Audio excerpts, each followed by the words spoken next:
Assalamualaikum warahmatullahi wabarakatuh. Hai semuanya, apa kabar? Tetap semangat ya belajarnya.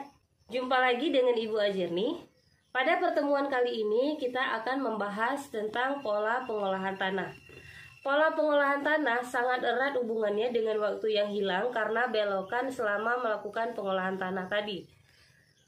Pola pengolahan tanah ini harus kita pilih dengan tujuan untuk memperkecil sebanyak mungkin waktu yang hilang karena pengangkatan alat. Karena pada waktu alat diangkat, alat itu tidak bekerja. Oleh karena itu harus diusahakan supaya bajak ataupun garu itu tetap bekerja selama beroperasi di lapangan. Semakin kecil pengangkatan alat, maka akan semakin efisien kerja kita di lapangan.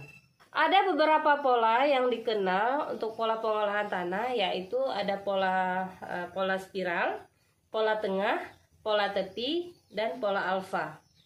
Mari kita simak pembahasan tentang beberapa pola pengolahan tanah tersebut. Dalam melakukan pengolahan tanah perlu menggunakan pola-pola tertentu. Tujuan dari pola pengolahan tanah ini adalah yang pertama lebih efisien. Dengan menggunakan pola yang sesuai diharapkan waktu yang terbuang pada saat pengolahan tanah atau pada saat implemen pengolahan tanah diangkat sesedikit mungkin. Yang kedua, lahan yang diolah tidak diolah lagi sehingga diharapkan pekerjaan pengolahan tanah bisa lebih efisien. Selanjutnya, tujuan dari penggunaan pola pengolahan tanah yang kedua adalah supaya lebih efektif. Jadi hasil pengolahan tanah khususnya untuk pembajakan bisa merata. Bagian lahan yang diangkat tanahnya akan ditimbun kembali dari alur berikutnya sehingga diharapkan pekerjaan pengolahan tanah bisa lebih efektif. Yang pertama adalah pola spiral. Pada pola spiral, mesin mengolah tanah dari tepi dan berakhir di tepi secara spiral. Kelebihan dari pola ini adalah hasil dari pengolahannya tidak terlempar ke samping, sedangkan kekurangannya adalah efisiensinya rendah. Pola ini hanya cocok dilakukan untuk bajak yang dapat diubah arah lemparan pembajakan. Selanjutnya adalah pola tepi. Pembajakan dilakukan dari tepi membujur lahan. Lemparan hasil pembajakan ke arah luar lahan. Pembajakan kedua pada sisi lain pembajakan pertama. Traktor diputar ke kiri dan membajak dari tepi lahan dengan arah sebaliknya. Pembajakan berikutnya dengan cara berputar ke kiri sampai ke tengah lahan. Pola ini cocok juga untuk lahan yang memanjang dan sempit. Diperlukan lahan untuk berbelok atau headland pada kedua ujung lahan.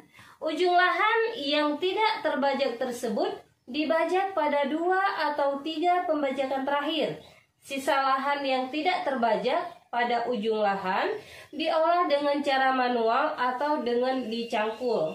Dengan pola ini akan menghasilkan alur mati atau dead furrow, yaitu alur bajakan yang saling berdampingan satu sama lain, sehingga akan terjadi alur yang tidak tertutup oleh lemparan hasil pembajakan. Pada tepi lahan, lemparan hasil pembajakan tidak jatuh pada alur hasil pembajakan. Pola berikutnya adalah pola tengah. Pada pola tengah, pembajakan dilakukan dari tengah membujur lahan. Pembajakan kedua pada sebelah hasil pembajakan pertama. Traktor diputar ke kanan dan membajak rapat dengan hasil pembajakan pertama. Pembajakan berikutnya dengan cara berputar ke kanan sampai ke tepi lahan. Pola ini cocok untuk lahan yang memanjang dan sempit. Yang terakhir adalah pola alfa. Pada pola alfa, pengolahan tanah diawali dari tepi seperti bentuk alfa dan berakhir di tengah lahan. Hasil pembajakan terlempar keluar sehingga tidak menumpuk di dalam lahan.